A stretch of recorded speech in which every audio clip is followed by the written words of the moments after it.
I'm walking through a ghost town, y'all ain't playing my sounds. Don't tell me to calm down, don't tell me to calm down. Only time I go backwards is when I wanna moonwalk. Don't test me, my mood's wrong, don't test me, my mood's wrong. We are who we say that we are. You were lost in the stars, and it's all from the start.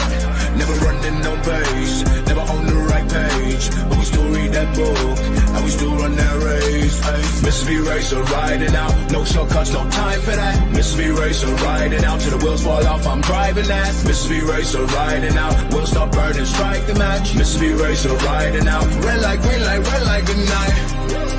Ay. Red light, green light, red light, good night. Red light, green light, red light, good night. Red light, green light, red light, good night. Red light, green light, red light, good night. Time to chill, don't sweat it. Good morning and welcome. It is Coffee and Sports. It is the morning show powered by Wire to Wire Network. Thank you so much for making us part of your morning routine. I am Chris, and of course, that over there, that is Mo. Mo, happy Thursday, sir. Happy Thursday, partner. Mo, interesting news that has come out of the NFL the past few days that we have not talked about here yet, and it has to do with your San Francisco 49ers, but it doesn't have to do with Brandon Ayuk. I know, pretty exciting that we're not going to talk about him. Apparently, there was an offer made to Bill Belichick to do anything that he wanted, aside from being the head coach or the general manager, with the San Francisco 49ers, and he politely declined the offer. Shanahan was talking about it a couple of days ago, and he was basically like, we would have figured it out. If he was willing to come, we would have found him a role to have him on our staff. Obviously, if you are Kyle Shanahan, you look at that situation, you say to yourself, there is no negative from having a Bill Belichick in the building to pick his mind in situations when it comes to defense or whatever it is that they would have picked his mind on.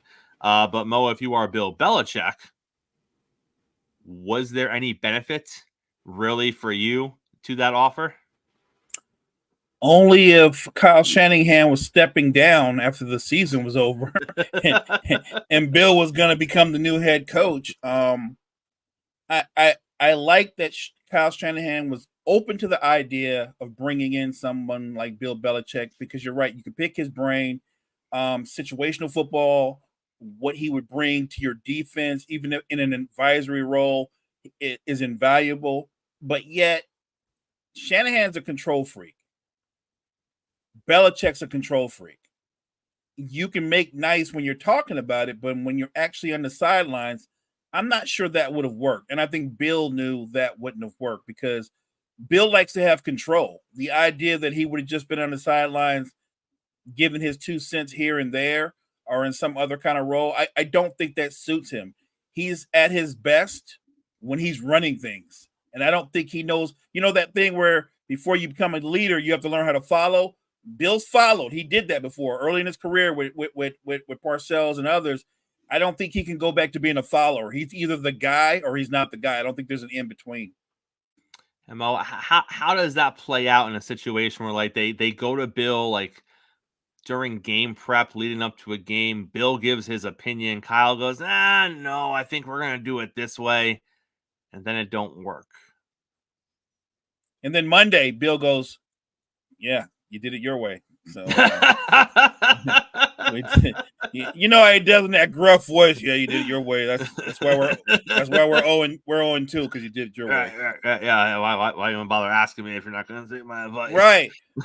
He's gonna walk around mumbling to the players like I tried to tell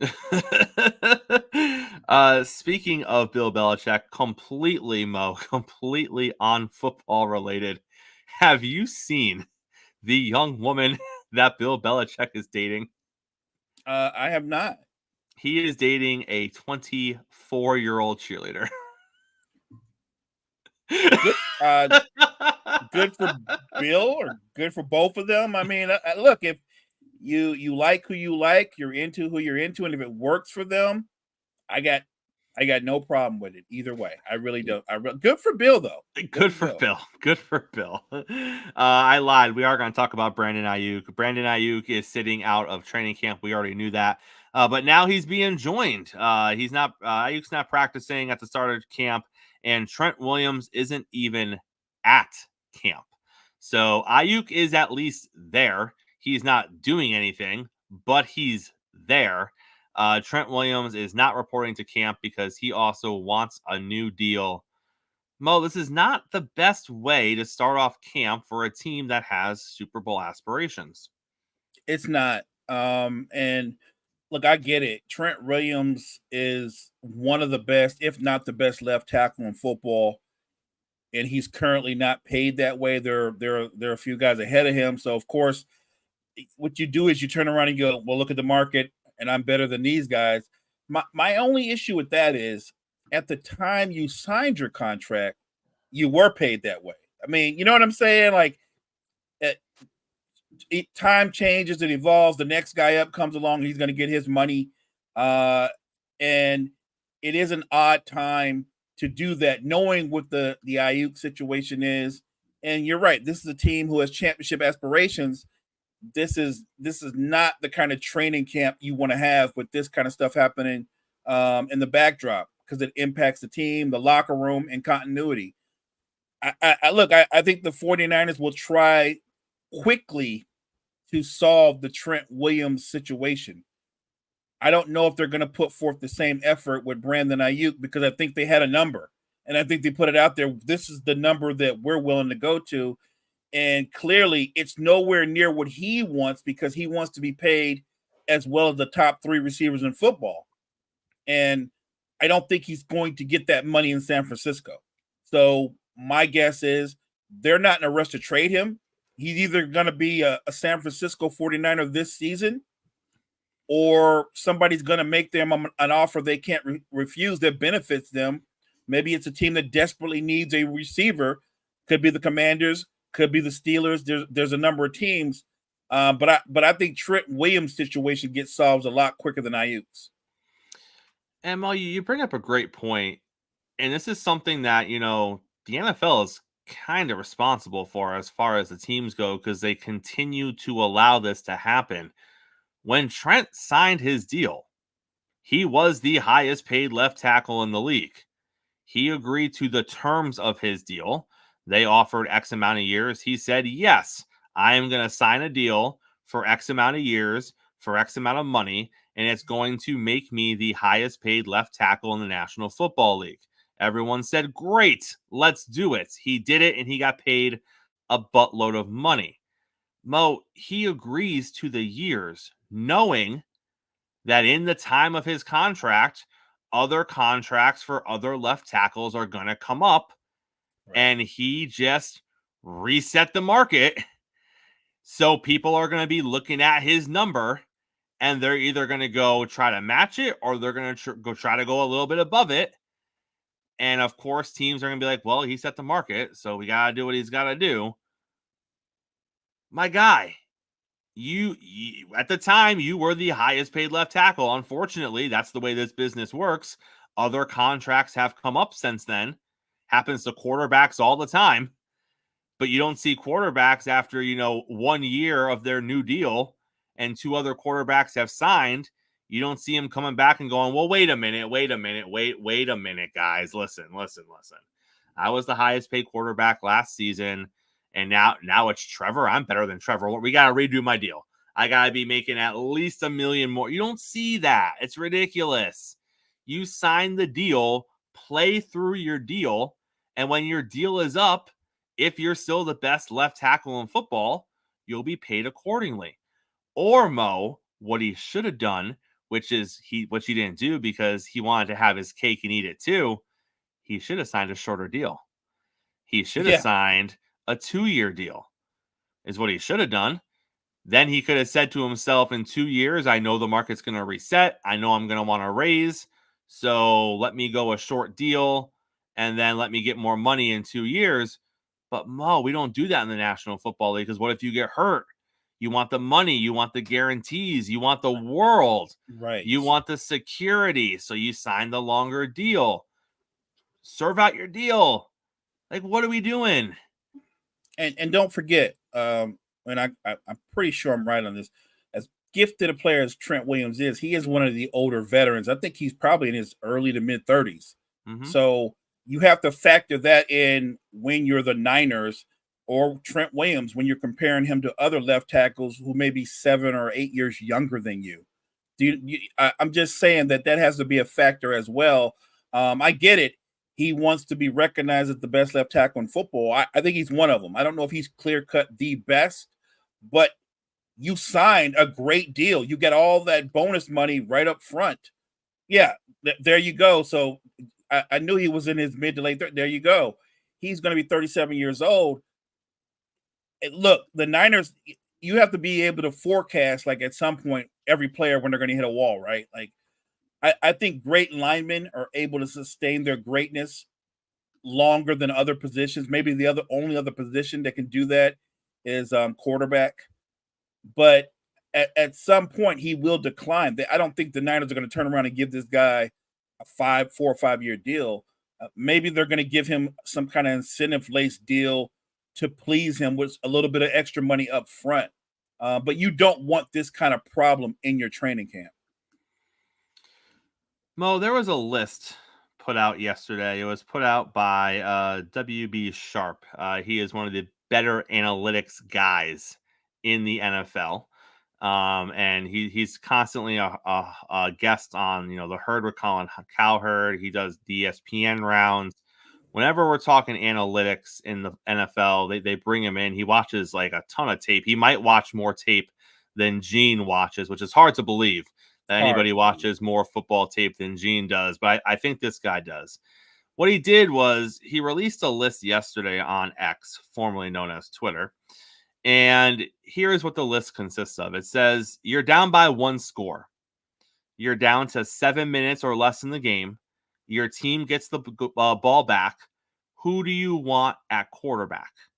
And what he did was, since 2019, he measured every single quarterback in the NFL that has had at least 50 dropbacks in this situation.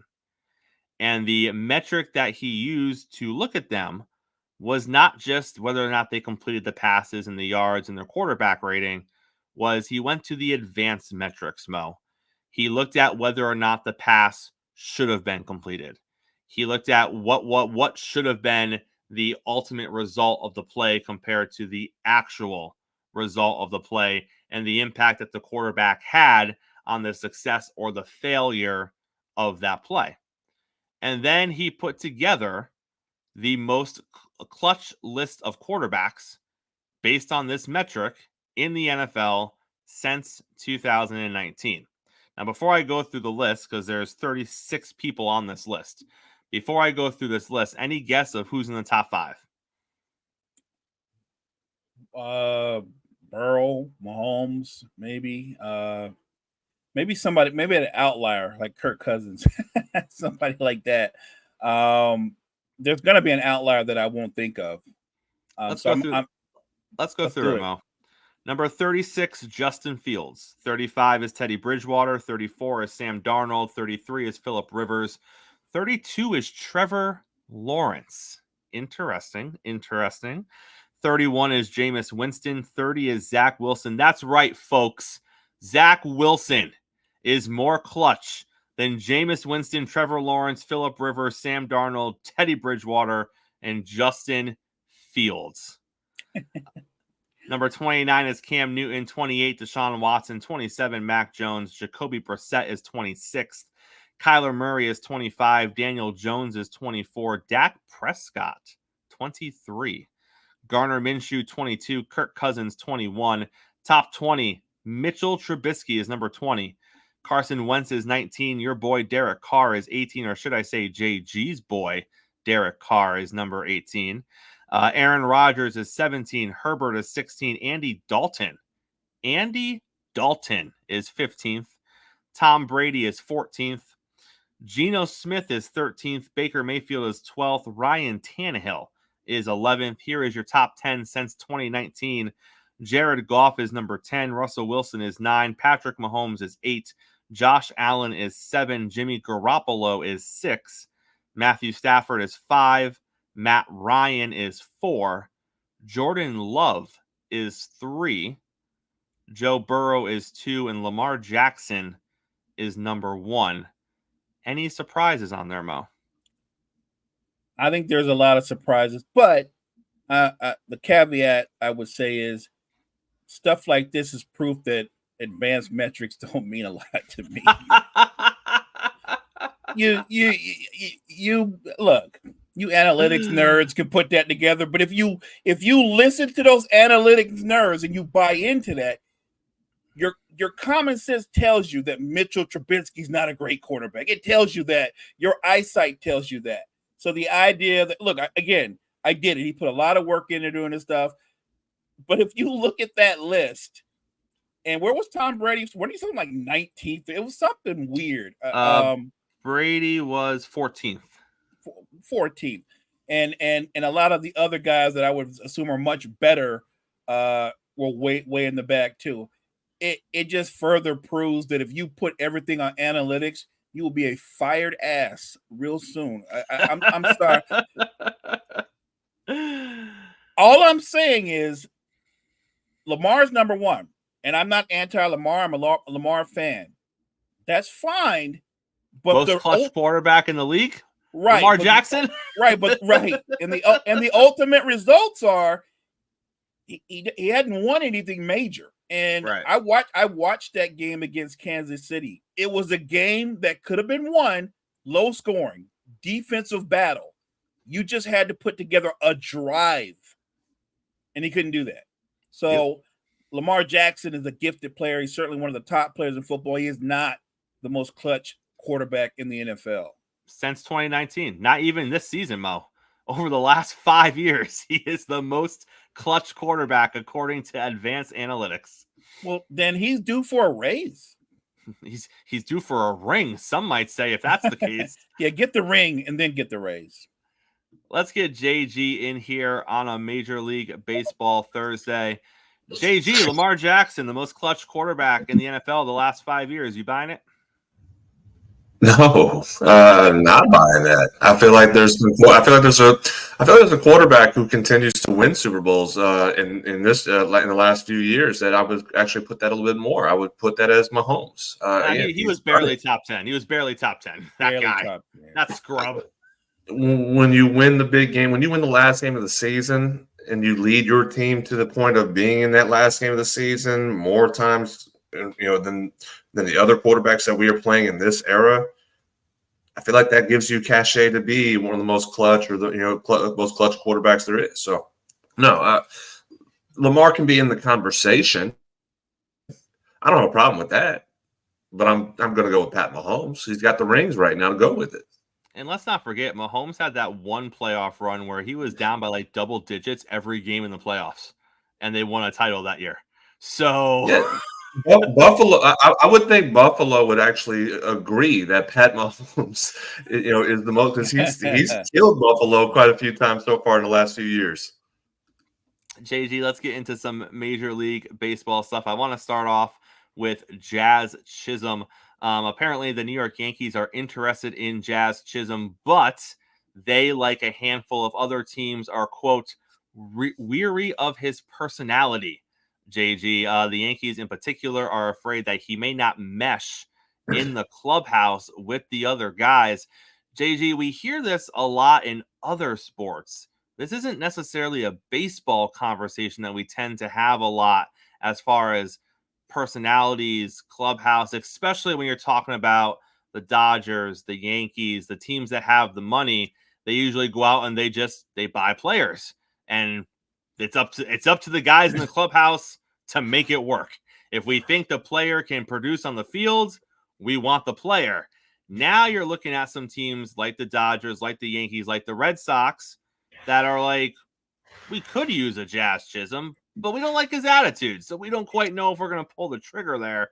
Do you think this is a valid thing? Do you think that this is a new look for Major League Baseball teams, or we're just talking about it more because of this particular player? No, actually, so why we don't hear this very often is because there's so much diversity in Major League Baseball clubhouses. You have so many different cultures all meshed together. And so again, a team will find a way if a player, it can fit in that culture or not. The other side of it too is I believe Major League Baseball clubhouses are more tight knit than what you see in the locker room of the NFL, the locker room of the NBA. So that's another reason why it's not really conversated as much about a personality that doesn't fit in, to a team or whatnot. This is a concern, at least for some of the teams that look at it, because Jazz Chisholm is a vibrant personality, and that is, when you're a team like, I'll just throw the Yankees out there, I'll throw your Yankees out there, you have some clubhouse issues that's been kind of boiling for the last few weeks, and it's not by the players, by choice of the players, it's by outside sources or outside people kind of creating this little buzz of issues. You're going to have to make sure that, well, are we strong enough to handle the personality of a player that we're trying to trade for? That's the big question about it. For the Dodgers, I would say you have the leadership that can handle a player like Jazz Chisholm. You can have the leadership, and that is the big focus that you need to have. Is, do we have the strong enough leadership? Well, obviously, LA with Mookie Betts and Freddie Freeman leading the charge, and you can go and say Will Smith being one of them as well. There is a strong leadership. I don't think the Yankees have that strong leadership, because I've actually pointed out to a few people. You had, and tell me if I'm wrong, Chris, as you being a Yankee fan, you can relate to this. When you had the 90s and early 2000s, you had the captain, Derek Jeter, but Jeter was not a voice of the Yankees. He was a lead by example. You had leaders around Jeter that can be the voice. Jorge Posada being one of them at one down the road, and Bernie Williams being another one, that were the more of the voice of the team to be leaders and let Jeter just do his thing. Aaron Judge is the same. Why he was named the captain is because he's almost the epitome of what Jeter was at that point. Judge shows up, he goes to work, he plays hard, but he's not a vocal leader. Who is the vocal leader of the team? I don't know if they have that right now. And that is a problem if you're trying to bring in a personality like the Jazz Chisholm, where you're going to have someone who's going to be over his shoulder and saying, hey, you have to make sure you're part of this culture, of this group. You were never in a winning culture like you are about to be traded to at one, whether it's Yankees or Dodgers or so on. You need to fall in line to what we have. So that's the key point of making sure that whoever trades for him has the leadership to say, hey, we aren't adapting to you. You're adapting to us and to what we've built here. And in order for us to be successful, that has to be the case for Jazz Chisholm. Speaking of leadership, the Atlanta Braves have a players-only meeting, JG. We joke when NFL teams do it. Major League Baseball teams do it at times. It's the cliche players-only meeting. What are you hearing down there about the players-only meeting? Is this more of just the team just trying to figure some stuff out? Is this them having some dissent with what's happening right now as far as managerial stuff? What was the cause of the players-only meeting, and do you think it's going to have an impact moving forward? What I feel this meeting, and there's been times where the Braves are one of the teams. We do hear this all the time when Major League Baseball players-only meeting occurs, and every one of them can be different based off of what's going on with the team. I think with the Braves right now, it's not necessarily, hey, we all need to be on the same page, and we need to make sure where the effort is this. I think it's more of understanding and realizing where we are as a team, and saying we have young guys on the team, on the roster right now that are in this clubhouse that probably should still be in AA and AAA. We have guys on this roster who are playing right now that probably should not be playing. Our culture of Atlanta Braves baseball, and I'm just going to, I'm going to spitball what I feel the meeting was about. For the last 7 years, the last 6 years, we have been the team to beat. We have been the face of this division, winning division titles for 6 straight years, and winning a World Series in that time frame. We have been the face of this division. For over 30 years, we have been the face of this division. winning is synonymous to the tomahawk on our chest. And that means for those young guys that are in this clubhouse, the guys who are supposed to be in AA and AAA, to the guys who are playing because they have to be playing because Acuna's gone, Strider's gone, Ozzy's gone right now, Murphy had been missing time, Riley's on paternity leave right now. You have to understand what that tomahawk on your chest means. It is about winning. It's a culture we have put together for 30 years. And players like Chipper Jones and Andrew Jones have been synonymous. Greg Maddux and Tom Glavine and John Smoltz, Tim Hudson. Those guys were representatives of what this tomahawk means, and it's our turn to do that. The young guys have to step up more. They have to mature. They have to grow up.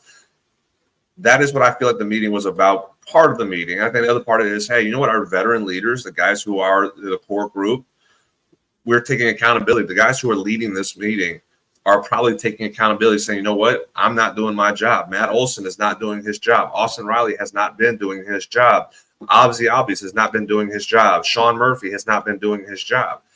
That's where the leadership has to be accountable, has to hold themselves accountable as much as they're going to hold the young guys to say, step up, grow up. So will it work? I don't know. We've seen it happen. The Braves did it in 21 when they won the World Series. They had a players-only meeting, and they turned the corner, and they were able to go on their run in the second half. I think with just the amount of injuries that has sustained, along with the players that have just not performed this year, I just think there's too much weighing on the Braves that this meeting could work. Can they bounce back and at least take control of the wild card? I think so. I think there's just too many issues out of the players' control that has taken place and taken shape. Max Fried being on, you throw Max Fried being on the IL right now. It's just there's just too much weighing on this team that I don't know if they're going to make that run that is necessary for them. JG, you take a look at a team like the Detroit Tigers. They're 3 games under 500. Coming into the season, they were a trendy pick by some to potentially contend, if not for the division, but for a wild card spot. And they do have a good young core over there. But now you're hearing rumors out of Detroit that they might be moving their ace. And when you look at a team that was a trendy pick to maybe make a wild card or maybe even contend for a division this season, and they're not, 20 games under 500 like previous Detroit teams in recent years have been at this point in the season. They're 3 games under 500. The trade deadline hasn't even happened yet. There's no reason to believe that they couldn't go out at the deadline, get a couple of pieces, and still contend for a wild card in the AL. 12 games out of the division, that might be gone. But for a team that's supposed to be on the rise, a team that many think might be a year early had they made the wild card this season, but was really singing the praises of Detroit coming into the season, JG, now they're going to ship off their ace? Well, it depends on which pitcher you're talking about. Jack Flaherty is gotten more. I think he's more looked at as a trade piece than what Tarik Skubal. I don't believe Skubal is going to be available again. He's young. He's really that's the one we're talking about. And I don't think that's going to be the case. I think they'll be more inclined to trade Jack Flaherty than Tarik Skubal. That would be the wrong decision if they trade, unless they're blown away. Unless they just get made an offer that they cannot refuse, we'll channel the Godfather here and just say, hey, we're going to make an offer you can't refuse. Then maybe at that point Skubal could be available. But you're young. What does that look like? Is it you have to get ready to play players back, right? If you're going to trade away Skubal, you're probably looking at because he was an all-star, 2 to 3 top let's say top 7 prospects. And at least 2 of them have to be top 5. If a third one is a top 7, and maybe a filler for Skubal, I'm looking for 4 players in return. I'm looking for 4, and again, 2 of them have to be top 5 prospects, and at least one of them has to be a top 25 overall prospect. I'm looking to load up because that's what Skubal has become. He's become that young. Again, we're in an era of great young pitching. Tarik Skubal is part of that, and I think you have to look at it and say, in order for me to get to move on from a young, exciting pitcher that is turning himself into a top 5 young pitcher in baseball, I need someone that's going to replace him immediately as a young, exciting pitcher. I may need 2 of them, and then I'm going to need at least another, maybe a position player and another pitcher. I want 3 pitchers and a position player that are all, at worst, if one of them is a top 12 prospect. I want everything within the top 5, top 7, and top 12. I just don't think that's going to be the case. They're going to get that. And I don't think Detroit does move Skubal. Flaherty would be the name to be moved because, again, he has there's no long-term value for Flaherty in Detroit. And you can get somebody, you can get a return, you can get 3 prospects for Flaherty. And if you can get a bidding war that the Orioles and Dodgers are looking to make a move on Flaherty, those are the 2 names that are tied to him right now. You can make a bidding war, which those are the 2 good farm systems that are loaded that you might be able to get some players and get some dudes for. So if Flaherty's the name, but I just don't think I would be very shocked if Skubal does become available, because again, you've been looking for this type of pitcher in Detroit, and you find, because again, you had Casey Mize, who has not lived up to the hype, but you found somebody, a diamond in your rotation at Skubal. They don't come around very much, and I think trading him would be the wrong message for Detroit. The Toronto Blue Jays, being the Toronto Blue Jays, have come out yesterday and they said they're not going to be sellers, JG, unless they're blown away. Why do they even bother talking, JG? Because you come out and you say you're not, but then you leave the door open to be like, well, if someone really wants Bichette or someone really wants Vladdy and we really like the offer, we could be sellers, but we're not going to be sellers, JG, unless we are. I just don't understand. I don't either. I said I think at this point and if they're not going to do it now, it's going to happen in the offseason because they're going to be a last place team in this division. I don't see them turning the corner and really challenging for a wild card spot. Obviously, they won't win the division. I just think there's not enough. So are they going to buy? They're not going to sell? They're buying. Because then at that point, you're admitting to your team, and if you're admitting to your fan base, we're in purgatory. We're not good enough to buy, but we're not bad enough to sell. So we're just going to stand pat and do absolutely nothing, and then we're going to sell you guys in the offseason that we're just some pieces away. But you're not, though. You're a last place team, and you have pieces that are tradable. You have pieces that are valuable to other teams that you can make. You can bring in prospects and a haul of prospects for, and really turn this thing around in a rebuild of 2 to 4 years. And that's not a bad thing. Again, if you have to hit the reset button, hit the reset button. But what you've done over the last 4 or 5 years has not worked. And you have failed in doing your number one job with this lineup, and that's provide pitching to support this lineup. At this point, if they're not doing it at the deadline, I think the fans are going to be frustrated because, again, make a move, do something. Sometimes the fan base wouldn't mind a sell-off because they understand something is happening and you're planning. Does losing suck? Yes. Does admitting that your team is in a rebuild suck? Yes. But you know what? There's always a light at the end of the tunnel if you do it in the right way. We've seen it before. We've seen the Kansas City Royals go through a rebuild and turn around and win a World Series. We've seen the Chicago Cubs do it. We've seen the Braves Braves were in a rebuild in the mid 2010s, and they turned around and got into this run they're in. We've seen the Tampa Bay Rays do it. We've seen the Texas Rangers. They were in a rebuild. They turned it around and they won a World Series last year. We see if you make the right moves in a rebuild and put it in place to turn it around and you're within the window, good things can come from it. The Blue Jays have to admit to themselves at some point what we have done has failed.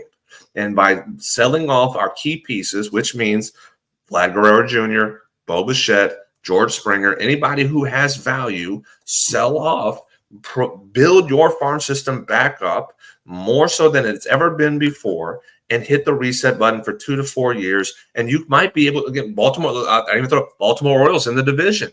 Baltimore was synonymous for losing for a very long time. They hit the right prospect. They got the right prospects. They drafted well. They made the moves that was necessary, and they are stacked in their farm system that they don't even know what to do with them right now. Mm-hmm. Figure out how to make it happen. It's not, you cannot be in baseball purgatory and tell your fan base. The fans are smart. Every fan base in Major League Baseball are smart in understanding what their team is. Blue Jays are not a winning team. Admit it, sell off, and start over. JG, before we get you out of here, last thing is the Dodgers have been connected to Randy Arozarena. Do you think that is a good move for LA? Do you think Arozarena would be a good fit with that team? I think that's a good move. Again, he needs a culture change. Just because, again, and not necessarily that the Rays are a bad culture fit team, but they know they're not in the winning direction anymore. Their window has closed, and again, talking about a team that's hit the reset button. They're doing it again right now, which is they do basically every 5 years in their how they run their business. But you get him around an environment with Freddie Freeman, with Mookie Betts, and I know Mookie's out right now, Shohei Ohtani. He can provide a value in that outfield, which is what they're slacking right now. Again, they have some young pieces that are playing well at times, but he provides speed, he provides power. He plays some good defense out there. He's not necessarily a young guy anymore, but he's an exciting name that you can provide. And again, I would rather Randy Arozarena than Jason Hayward in the outfield. I would rather Randy Arozarena than Chris Taylor in the outfield as well. So he does make makes sense for the Dodgers to look at and try to acquire. And I know and with the Dodgers and with this era that we're in, they're tied to almost every name you can think of in Major League Baseball that's trying to be traded because they have the money. They have their own printing machine, apparently, I guess, to make to have the money that they can do whatever they want. But this is, I think Arozarena, what he can provide for this lineup, a little bit more depth, which is what this team is missing. After you get through 1 through 4, and that's and I know Betts is out, but Betts, Ohtani, Freeman, Will Smith. After that, it's a crapshoot. And I know Teoscar Hernandez had an all-star year, but I'm not afraid of Teoscar Hernandez like I am afraid of Mookie Betts, Shohei, and Freddie. So they need another name in that lineup, and I think Arozarena does make sense that you can put him batting 6th in that lineup and have a little bit more depth to cover to help you out. JG, always a pleasure having you on here, sir. Enjoy your weekend, and we'll see you next week. As always, guys, appreciate it. Have a good one. Mo, I got a quote for you. I know how much you love a good quote, and I'm going to hit you with it. And I want you to. I think you're going to know. I think you've probably seen the quote, so I think you're going to know right away. Mo, here's the quote. I'm probably the most hated guy in the league. I don't know why, because I'm just cool. I don't know what there is to hate about me. I feel like a lot of people can relate to my story and what I've been through. Who the hell is that? I don't know. I don't know who the hell that is. What if I said it was an NBA player? The most hated guy in the league? Yep. Who's the most hated guy in the NBA? Joel Embiid. Is he? According to him, Joel Embiid thinks he's probably the most hated guy in the league, Mo. And he doesn't know why, because he's just cool. He's just cool. He's just cool. He's just cool. He talks a lot. I would argue that he talks too much. For somebody of his stature, of his ability, who's yet to actually have any real success in the postseason, he talks a lot. And he's got a wealth of excuses. I think I saw the line the other day when he said, Tatum plays on a stacked squad, and if I had nothing but talent around me or whatever, I'd win a title too. And then he's like, if on my team, if I go 6 for 18 or whatever, we lose or something like that. And I'm like, you didn't have Jimmy Butler at one point and Ben Simmons when Ben Simmons was actually an all-star and playing at a high level on the same team with you. And I believe Tobias Harris was there too. And you came up short. You've had talent around you. That's not the problem. The problem is I would say that Joel Embiid is yet to prove he's a big-time, consistent postseason performer. That's on him. Well, I want to take a look at a couple of moves from the NBA offseason now that we're kind of situated with what we have going into next season. And I want you to buy or sell that the moves are going to pay off. So buying if you think that it's going to work out well for everyone involved. Selling if you're like, nope, it's not going to be a good one. And we're going to start with the Minnesota Timberwolves, who invested big in Rob Dillingham. You like that move? You dislike that move? How is that going to pay off? I'm buying that. I'm buying that. I think that he's going to provide depth. He's talented. I think he's an excellent fit for what they do, and he's going to provide. I think he's going to play instantly. So I think I'm buying that completely. Now, bringing him over, it ballooned their payroll. So he's costing Minnesota $34.3 million next season, which is in the same ballpark as Tatum, SGA, Donovan Mitchell, and Tyrese Maxey. Minnesota's current tax bill is now just north of $105 million, which means their payroll for next season is $311 million if they do nothing else. That is a lot of money for the Minnesota Timberwolves to be paying for their basketball team, Mo. It is. Man, oh man, that's a lot. I think they feel like they're in a window, and they're in a window where they can compete for a title. Again, I always say this: if they guess right, if they've put together the right roster, and they win one title, never mind multiples, but they win just one title, then it's money well spent. Nobody's going to be talking about how far they're into the red, and that's where they're at. They're going all in on their core. And look, if you look at the core, the way they play together, I'm buying that they're a title contender, but I think they're a flawed title contender because I still think that if I'm on the outside looking in, I still have questions about the dynamics between Anthony Edwards, Rudy Gobert, and Cat. More importantly, Cat. I think people see Cat as a number 2 option. He certainly has the talent to be a number 2 or even a number 1. I don't know if his basketball IQ and that thing in his chest align with his talent. That's my biggest question mark. So I think ultimately, if they fall short, a lot of that is going to have to do with what Cat does or doesn't do in the postseason. Mo, the New York Knicks traded 6 first-round picks and swaps for Bridges. Last time we saw a trade of that magnitude, it was when the Los Angeles Clippers were acquiring 29-year-old Paul George from the Oklahoma City Thunder and getting an agreement for a 28-year-old Kawhi Leonard to join them as a free agent. That's a lot of picks. That's a lot of swaps for Bridges. Are you buying or selling that this is going to be a move that is going to benefit the Knicks big time in seasons to come? No, I'm completely buying it. Bridges' skill set goes completely well with what the Knicks do. They defend at a high level.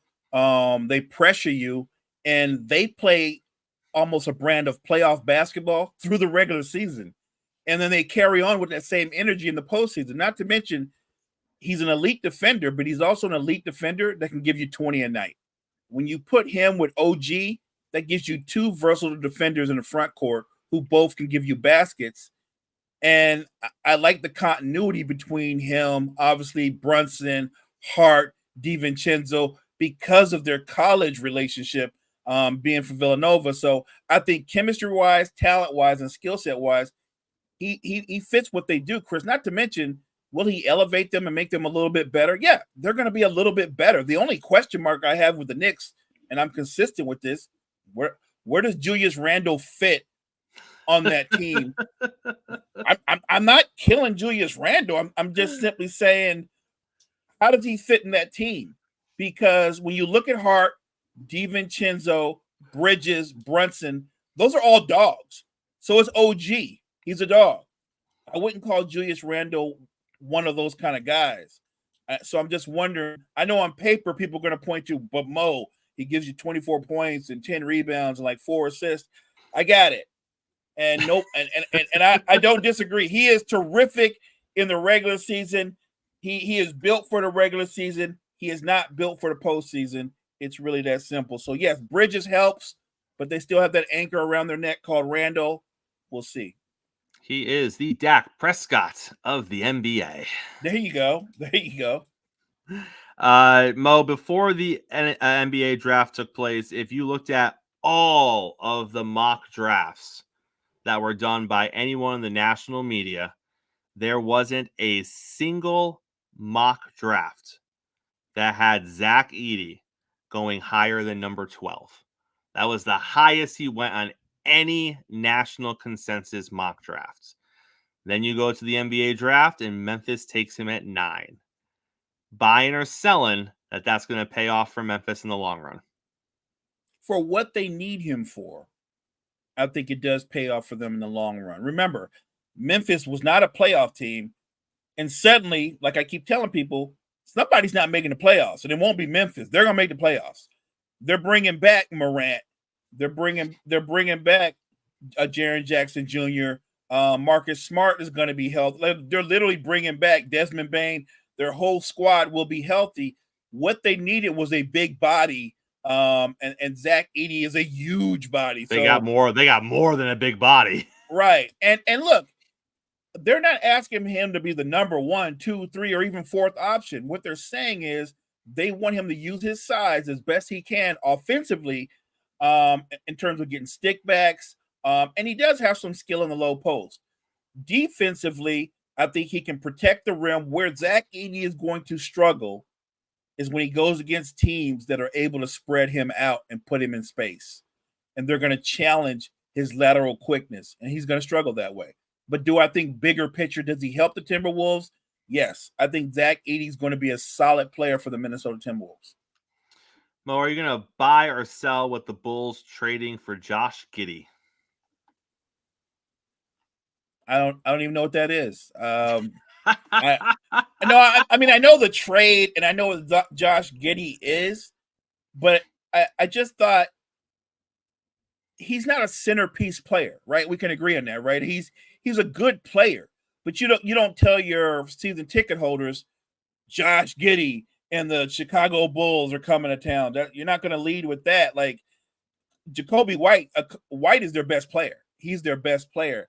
I think Josh Giddey can help them, but my gut instinct is I think Josh Giddey I don't think Chicago's going to be his final destination, because I don't know where he fits in the big. And remember, Chris, he's in his lame duck season.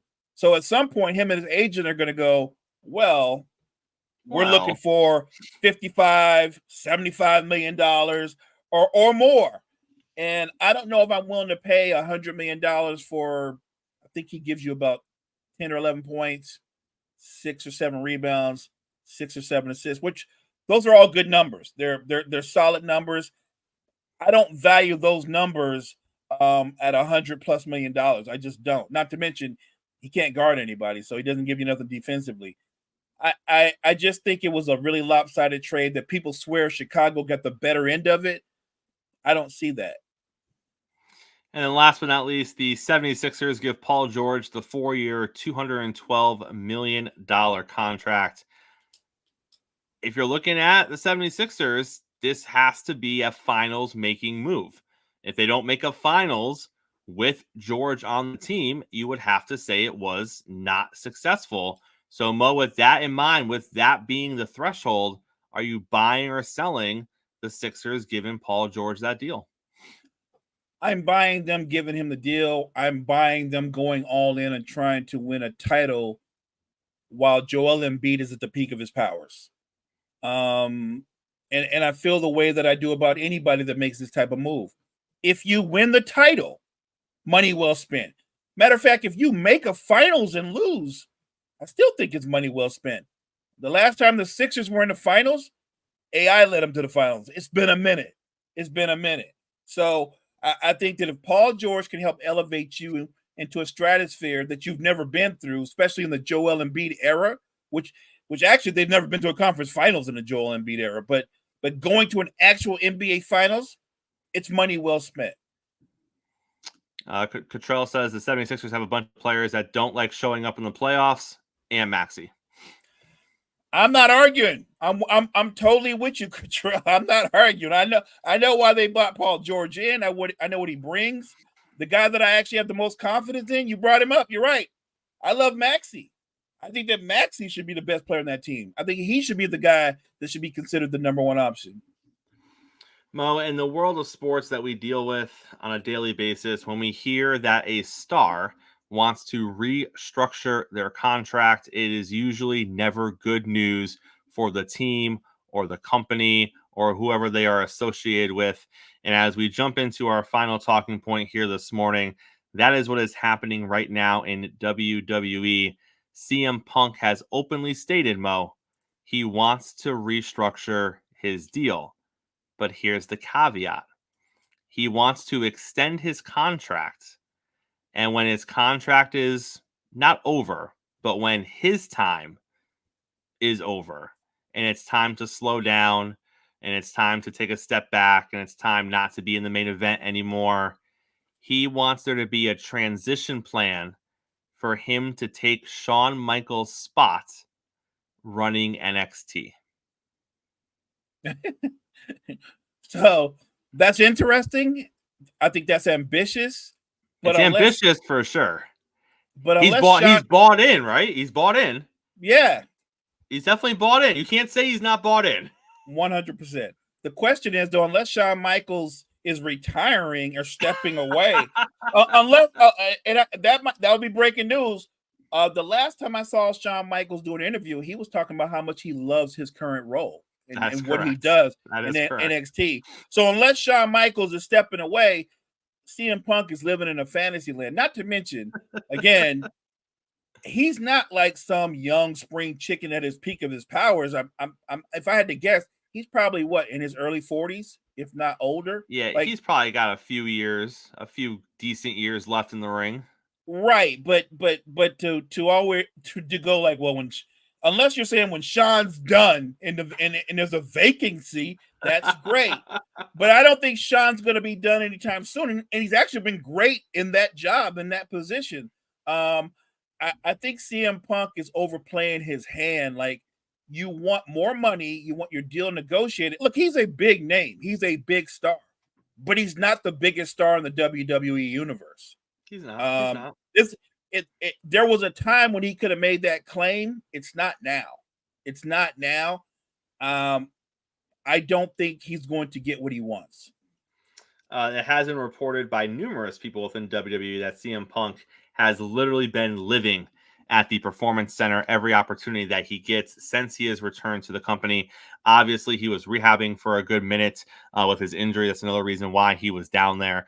But he apparently has taken a liking to the Performance Center and the guys that are down there and just everything about it with the Performance Center. Mo, I can't help but laugh because it's almost like, wow, I like it here. Okay. All right. Like, how do I get his job? Like, I know he's doing great and everyone likes him. And, he's only like real life best friends with like one of the most powerful guys in this company. Right. And then, he's also like real life best friends with the guy that runs the board and Dwayne over there. But like, how do I get his job? And that's what he's trying to figure out. Become real life best friends with those guys. Right. and even then, I don't think it's going to happen. Like, look, yes, Shawn Michaels is best friends with two of the most powerful people in the WWE universe. But I would also say he's earned the position that he's in. I don't think it was handed to him. I think he's earned it. He's also one of the great performers that I've ever seen in WWE history. Look, I admire CM Punk. I'm a fan of CM Punk's. Maybe you get more money. You're not getting Shawn's job. Mo, take us to the close on a Thursday, sir. Thank you guys so much for joining Chris and I this morning. Make sure you check out all the great content we have at the Wire to Wire Network. Wire to Wire Network, we appreciate you. Make sure you're back here, same time, same place tomorrow. We are closing it out on a Friday. We're going to have more NFL news every moment of training camp. Something's popping up. So I'm sure we're going to have more stuff there. We're going to keep watching those contract situations, Mo, and see if anything gets done with these players who are holding out or these players who are looking for new deals. All of that and more. Coffee and Sports. It's the morning show powered by Wire to Wire Network, and we'll see